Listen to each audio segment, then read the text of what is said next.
This is pain, something we all feel. And I must say, I have some experiences within it in my time.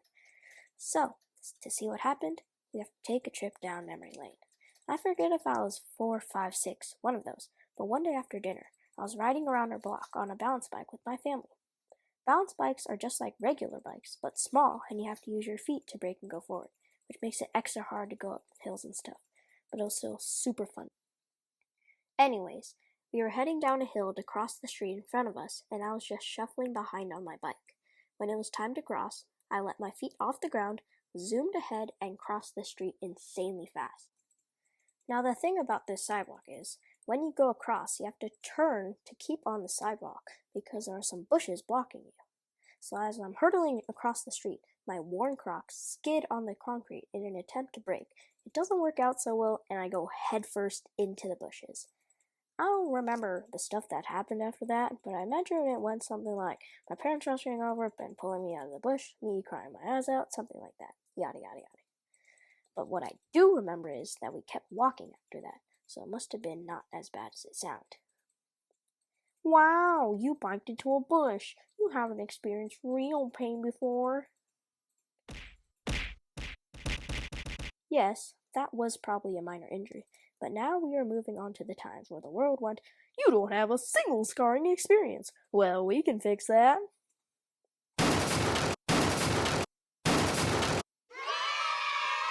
Number 1, the time I cut a chunk of my thumb off. So I was watching TV, and then my mom calls me to grind Parmesan cheese for the pasta she was making for dinner. Being a good boy, I went over, got out the cheese grater, and started grinding away. But since the TV was still on, I got distracted, the cheese slipped, and my thumb went right over the grinder. Mama, my thumb is bleeding. Do you need a Band-Aid? I think I might need more than one. I had cut a chunk of my thumb off, perfectly in a circle right along my joint. It bled a lot and did actually take a couple Band-Aids to stop, but it wasn't as bad as this next one. This piece of memory, was particularly painful because actually, you're watching this video. You're just going to find out as I draw it out longer to make this video more professional looking. Ha! So I was watching TV. Well, maybe that's how I keep getting injured. Anyways, as I'm watching TV while cutting bread with a knife the size of my arm, and being the big boy that I am, I was cutting it on my own without help, which turns out to be a big mistake. The knife slipped, and I cut my pointer and middle finger right across the joint. Then it started bleeding like crazy immediately. What's interesting is, I didn't even feel it because for some reason, I was too scared to tell anyone and get in trouble. I didn't know what I was thinking. So I rushed upstairs to get a Band-Aid, not that that would help, but I ran right into my mom because she was just sitting on the stairs. One look at my hand and panic mode activated. In just a few seconds, she had bandages on and the bleeding stopped. See, kids?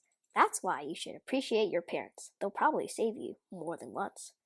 Fun fact, I still have the scars from both of them. Fun. Now I'm going to move on to what I like to call relatable pain. You may be thinking, we don't all feel the same pain, so this is going to be not true. And what I have to say is,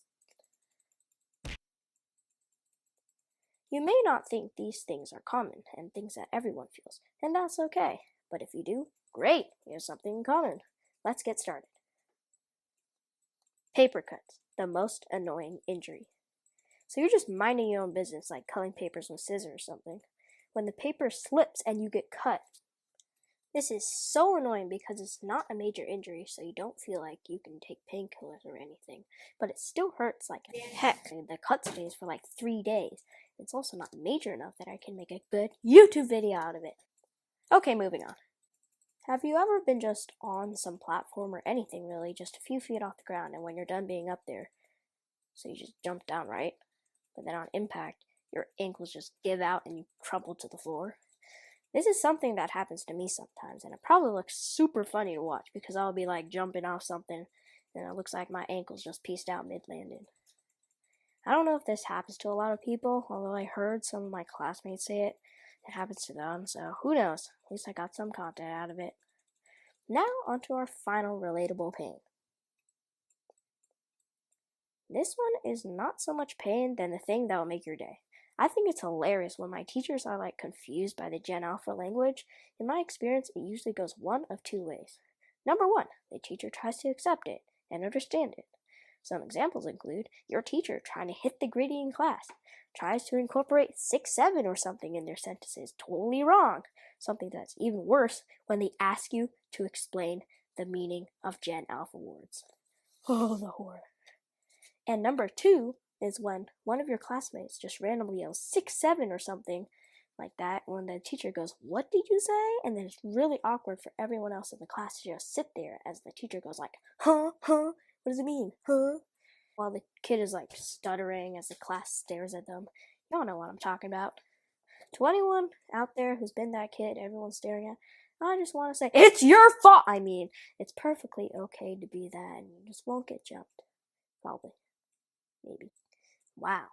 Pain really does suck. But you know what doesn't suck? Subscribing! Which you should do right now. It's free and it helps out a ton. Alright, thanks for watching. Okay, bye.